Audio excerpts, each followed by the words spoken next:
So I've been slowly getting back into actually exercising, and one thing I have noticed is that every time I go outside, everyone is really nice, and that, like, people are generally pretty nice in Australia anyway, but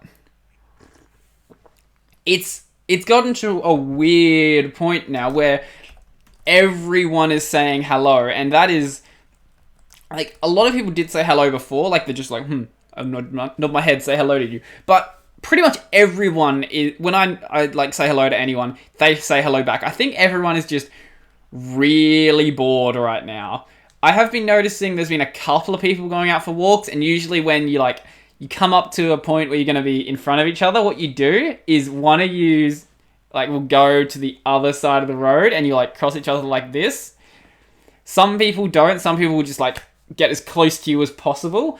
But I've noticed most people are pretty much getting involved with the social distancing thing, which it is noticeable in the numbers, because Australia, I think specifically South Australia, didn't actually have any cases in the past 24 hours, which is completely insane. So I think, at least here, we are slowing down. Now, that's not to say that everyone should come out of quarantine, because what can happen now is that there can still be a lot of people who are carriers, and then if you open everything back up instantly, what's going to happen is that it's just going to create another spike, and you're not going to slow down.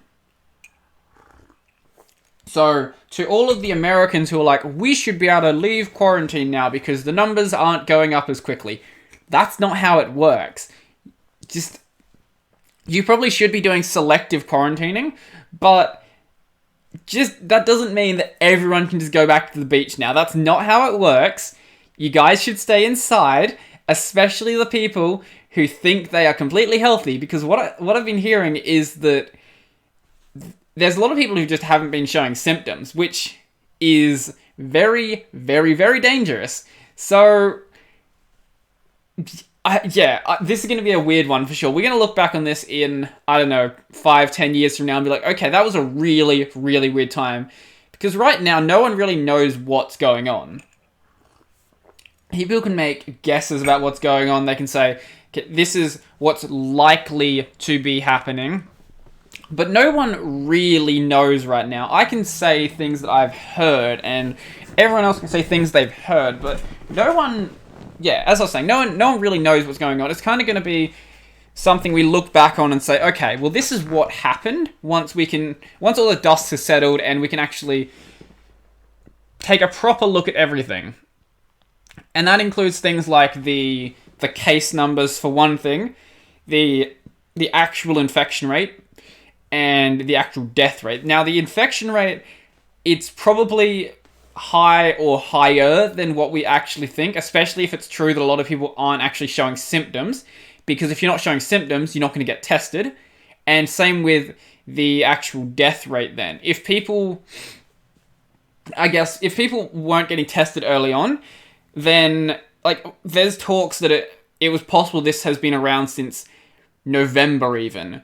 And if people weren't getting tested for it back then you're going to have to do... I know there's a way, or at least I've heard, there's a way to do a retroactive test where you can find out if someone had it. Once again, not a doctor, but you can find out if someone had it, and it's very possible people that were dying back in November, it's possible that some of them had it, so... I don't know. That's the thing. No, as I said, no one knows what's happening right now, and it is slowly going to get better. But the other thing we have to worry about is that the knock-on effects, and we're starting to see them now, especially with some businesses shutting down, and a lot of things like that are happening where the initial impact of the virus is kind of passing over. But that doesn't mean that the impact of it is passing, and that is that's stuff we're not going to see happen for a couple of months or a year or so, where we start seeing some of the knock-on effects of what happens when everyone becomes a prepper and no one's buying food. What happens there? Or what happens where you have people who are running things like movie theaters, they expect a certain amount of income every single month, they go 4 months and nothing happens, and then how do they pay their rent, basically? That's kind of the stuff I'm talking about there. So it's very much up in the air how that's going to go down. Hopefully it's not too bad. But yeah, I don't know how bad it's going to end up being.